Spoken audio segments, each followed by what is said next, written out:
Allez, c'est parti, aujourd'hui c'est en voiture que je vous emmène faire un tour dans ma voiture et ma voiture me donne énormément d'informations aujourd'hui. Alors, bien sûr, comme moi, je pense que vous avez un tableau de bord qui est assez complet dans votre véhicule, mais vous savez quoi, des informations, on pourrait en avoir beaucoup plus. L'ordinateur de bord reçoit énormément plus d'informations. Encore faut-il pouvoir y accéder. Et moi, j'ai tout, regardez, sur mon smartphone. Regardez, c'est là. J'ai mon smartphone avec les petits cadrans qui sont là. Comment je reçois ces informations? Et tout simplement via un adaptateur OBD2 que j'ai branché sur le connecteur OBD2 qui se trouve dans ma voiture. C'est ce fameux connecteur qu'utilisent les garagistes et les concessionnaires pour avoir les informations de votre voiture. En tout cas, ces informations sont super sympas pour connaître un petit peu les performances de votre voiture et détecter des problèmes. Vous voulez en savoir plus? Eh bien, je vous dis tout dans la suite de la vidéo.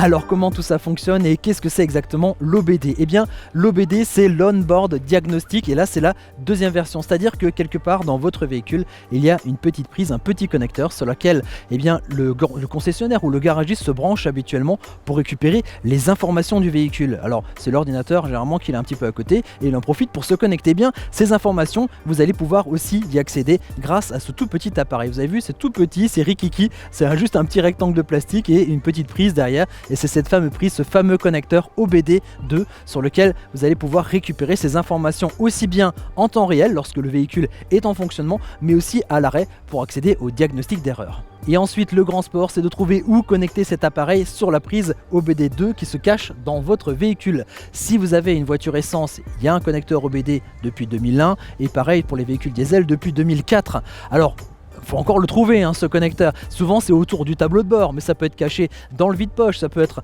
un petit peu sur le côté, sous les sièges, enfin voilà, il y a énormément de possibilités. Si vous n'avez pas tellement de patience, moi je vous conseille d'aller sur un moteur de recherche sur internet, vous tapez OBD2, le nom de votre véhicule avec l'année et vous verrez qu'il y a toute une bande de passionnés qui ont déjà recherché et qui collectent comme ça toutes les informations d'emplacement pour ces prises OBD. Moi pour ma part, eh bien j'ai dû faire un petit peu de spéléologie et donc me glisser pas loin des pédales en fait, au niveau du pédalier, un petit peu sur la partie à gauche et j'ai trouvé ma prise OBD2 sur laquelle j'ai pu brancher ici cet appareil. Alors concernant l'installation, il y a un point que j'ai presque oublié de vous dire, regardez ici ce connecteur ici est tout petit, tout fin, donc si jamais vous avez votre prise OBD qui se trouve dans la boîte à fusibles, eh bien vous allez pouvoir l'installer et refermer cette boîte à fusibles. C'est aussi pratique parce que même pour moi, vous voyez qu'en bas près des pédaliers, ce serait dommage si on se retrouve avec un connecteur OBD un peu trop gros en fait, un peu trop imposant, donc je me prendrai les pieds dedans. Ici c'est tout discret, franchement ça prend pas de place et c'est super pratique. Alors concernant l'installation dans le véhicule, c'est déjà terminé. On passe maintenant à l'installation sur le smartphone. Bah oui, le garagiste, lui, il a son ordinateur à côté de votre voiture, mais vous avez votre smartphone bien, dans votre poche ou sur le tableau de bord de votre voiture. Et c'est là-dessus que vous allez avoir toutes les informations. Alors l'intérêt, vous avez vu, c'est que ça fonctionne sans fil. Pas besoin de s'embêter à faire des passages de fil pour arriver jusqu'au tableau de bord. Ici, ça passe via les ondes Bluetooth, le Bluetooth 4.0. Qu'est-ce que c'est que cette histoire de Bluetooth 1, 2, 3, 4? L'intérêt de ce Bluetooth 4.0, c'est d'abord qu'il a une portée de 10 mètres, mais à la limite ça on s'en fiche, à moins que vous vouliez placer votre lecteur OBD là au niveau d'un autobus peut-être pour avoir cette distance là, sinon votre voiture il n'y a pas trop d'intérêt. Par contre c'est vrai qu'il consomme très peu d'énergie, donc aussi bien au niveau de votre téléphone qu'au niveau de l'appareil, donc faible consommation et c'est toujours intéressant. Ensuite il faut installer une application sur votre téléphone. Alors il y a plein d'applications qui existent, vous en verrez plein, des applications qui sont payantes, des applications qui sont gratuites, il y en a qui sont qui sont des fois moins bien, des fois il y en a qui sont mieux. Bon voilà, testez un petit peu, testez les différentes applications qui sont disponibles et puis vous trouverez celle qui vous plaira. Nous, on vous propose d'utiliser deux applications particulières, la première sur Android qui s'appelle Torque et une deuxième sur iOS qui s'appelle CarScan. Voilà, c'est celle qu'on préconise au niveau de ce produit et donc moi j'ai un téléphone sur Android, on va donc voir d'un peu plus près ce qui se passe au niveau de l'application Torque.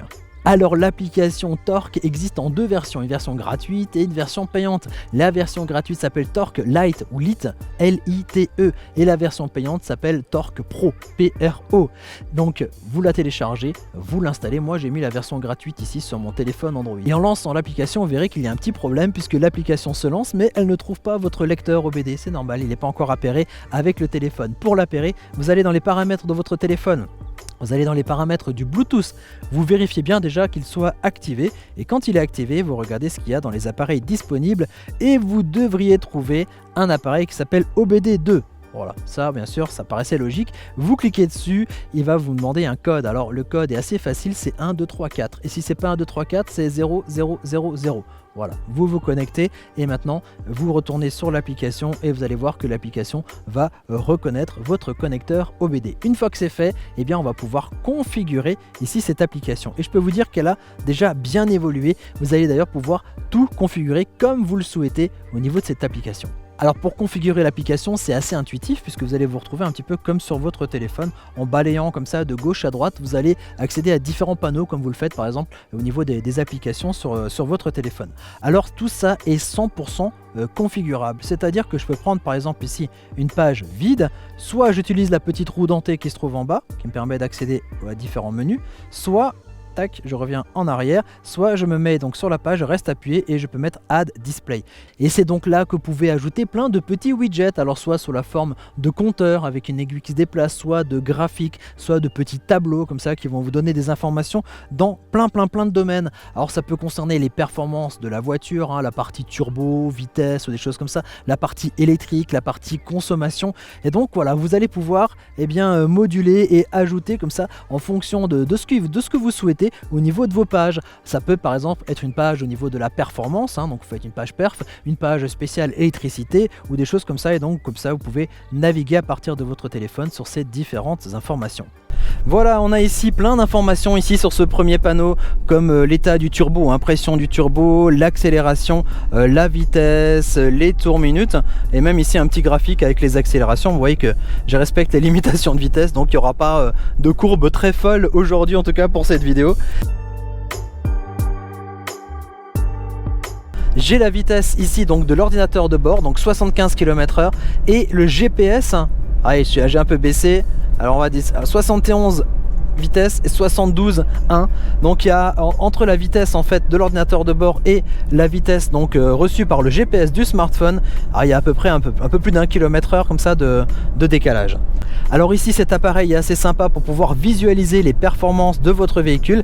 Ça permet aussi de l'aide à la conduite pour pouvoir consommer moins, pouvoir mieux ajuster votre vitesse, vos rapports en fait de vitesse par rapport à la route et par rapport à votre consommation. Ça permet aussi de détecter des problèmes au niveau de votre voiture. Si vous voyez qu'il y a des soucis, vous pouvez éventuellement aussi le détecter avec ce type ici de connecteur OBD2. Et voilà, vous accédez maintenant à toutes les informations de l'ordinateur de bord de votre véhicule directement sur votre smartphone. J'espère que cette vidéo vous a plu. N'hésitez pas à vous abonner et rendez-vous sur notre site www.pearl.fr. Et moi je vous dis à très bientôt pour découvrir d'autres objets techno. Allez, ciao ciao!